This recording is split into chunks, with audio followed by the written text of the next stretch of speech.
Welcome friends, आप सभी का स्वागत है मेरे चैनल पर। तो आज के इस वीडियो में इस विंटर सीजन में इंडोर प्लांट की किस प्रकार से केयर करनी चाहिए, तो इस वीडियो के माध्यम से वो सारे इन्फॉर्मेशन देने की कोशिश करूँगी कि किस प्रकार से अपने इंडोर प्लांट की केयर करें, जिससे इंडोर में और इस विंटर सीजन में भी आपके प्लांट हेल्दी ग्रोथ करें। तो चलिए जानते हैं।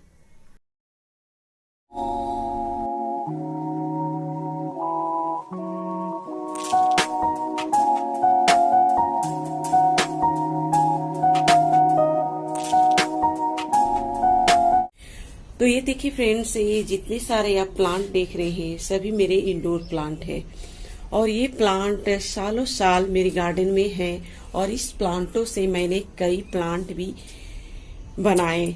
तो आइए कुछ ऐसे प्लांट सबसे पहले मैं दिखाती हूँ वीडियो स्टार्ट करने के पहले, जिससे मैंने एक प्लांट से कई प्लांट बना रखी हूँ।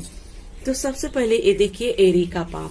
एरिका पाम के प्लांट मेरे 2 साल पुराने प्लांट है और इस प्लांट से हमने ये देखिए एरिका पाम अलग करके डिवाइड करके ये दूसरे एरिका पाम बनाए और इसके नीचे से आप देख सकते हैं फ्रेंड्स, हम चाहे तो और भी प्लांट बना सकते हैं।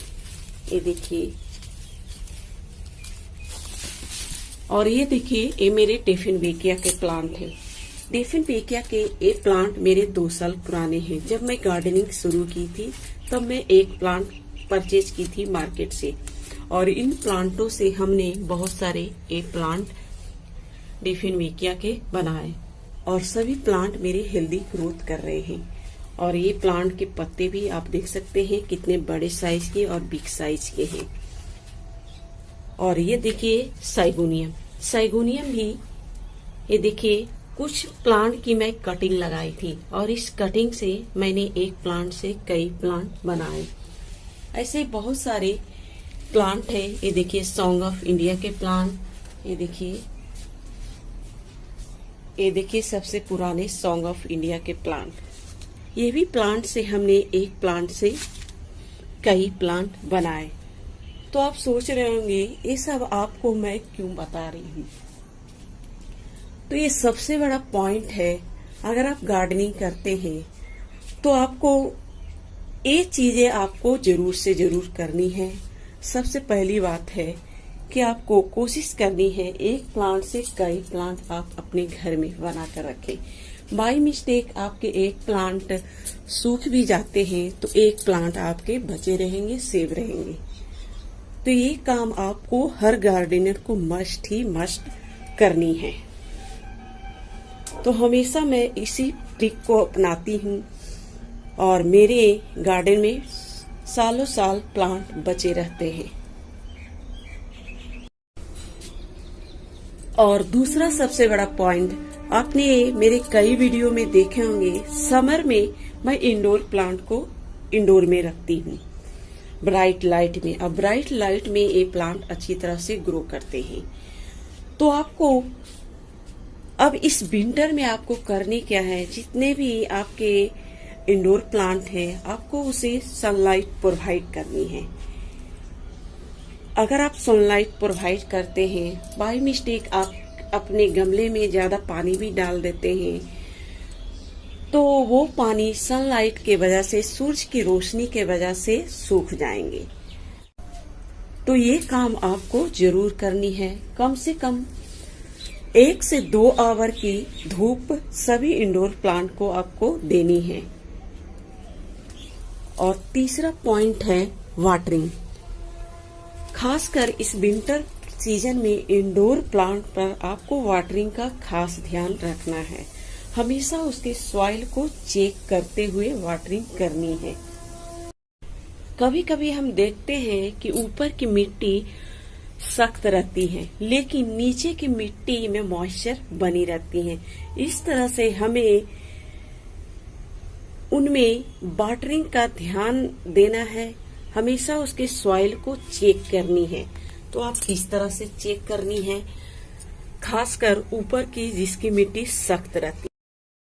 सॉइल को चेक करना भी एक कठिन काम है। कभी कभी ऊपर की जब मिट्टी हमारे सख्त रहते हैं तो हमें पता नहीं चलते कि उसमें मॉइस्चर है कि नहीं। तो आप किस तरह से चेक करते हैं, सबसे बड़ा पॉइंट है। जब गीली मिट्टी रहती है तो हमें 100% दिख जाते हैं कि उसमें मॉइस्चर रहती है, लेकिन जब उसकी ऊपर की मिट्टी सख्त रहती है और हमारे फिंगर भी उसमें नहीं प्रेस हो पाते तो हमें नहीं दिखते कि हमारे मिट्टी में कितनी मॉइस्चर है। तो उसे चेक करने के लिए हमेशा कोई लोहे का टुकड़ा ले सकते हैं, लंबे आकार का, या फिर चाकू ले सकते हैं। आइए हम देखते हैं किस प्रकार से हम अपने सॉइल को चेक करने के लिए किस चीज़ का यूज करती हूँ। तो ये देखिए फ्रेंड्स, मैं सॉइल को चेक करने के लिए एक चाकू ले रखी हूँ, क्योंकि आप देख सकते हैं जब ऊपर की मिट्टी भींगी रहती है तो हमें दिख जाते हैं, लेकिन मिट्टी सख्त हो तो आपके फिंगर भी उसमें प्रेस नहीं हो पाते। तो हमेशा आप कोशिश करें, कोई चाकू वगैरह ले सकते हैं मिट्टी चेक करने के लिए। आप उसे क्या करें, उसके सॉइल के में आप उसे डालें और देखें, अगर आपके चाकू में मिट्टी लगे हों तो आप 100% जान जाएं कि आपके मिट्टी में मॉइस्चर बनी हुई है। इस तरह से हम किसी चाकू की मदद से हम जान सकते हैं कि हमारे मिट्टी में कितने मॉइस्चर बने हुए हैं। यानी कि वाटरिंग हमेशा उसके सॉइल को चेक करें अच्छी तरह से, उसमें वाटर है कि नहीं, उसके चेक करके ही उसमें वाटरिंग अच्छी तरह से दे। चौथा पॉइंट है फर्टिलाइजर। इस समय आपको इंडोर प्लांट में वाटरिंग भी कम करनी है और फर्टिलाइजर भी ना के बराबर देनी है, यानी कि बहुत ही कम मात्रा में। अगर आप फर्टिलाइजर देना ही चाह रहे हैं तो कभी कभी ऑर्गेनिक फर्टिलाइजर आप दे सकते हैं। केमिकल फर्टिलाइजर का यूज ना करें, क्योंकि इस समय ये सभी परमानेंट फ्लावरिंग प्लांट सुसुप्ता अवस्था में रहते हैं, यानी कि सोए हुए अवस्था में। तो इस समय आप कोशिश करें बहुत ही कम मात्रा में फर्टिलाइजर दें, बहुत ही कम मात्रा में वाटरिंग भी कम करें, यानी कि इसके सॉइल को देखते हुए वाटरिंग करें। और कभी कभी आप अगर फर्टिलाइजर देना भी चाह रहे हैं तो ऑर्गेनिक फर्टिलाइजर का यूज कर सकते हैं। केमिकल फर्टिलाइजर बहुत ही कम मात्रा में दें इस समय, तो इस प्लांटों के लिए बेहतर है। तो फ्रेंड्स, ये कुछ केयर टिप्स थे इंडोर प्लांट की, जो मैं अपने प्लांट में इसी प्रकार से केयर करती हूँ। और मेरे प्लांट आप देख सकते हैं, सालों साल ये प्लांट हेल्दी और स्वस्थ रहते हैं। Thank you.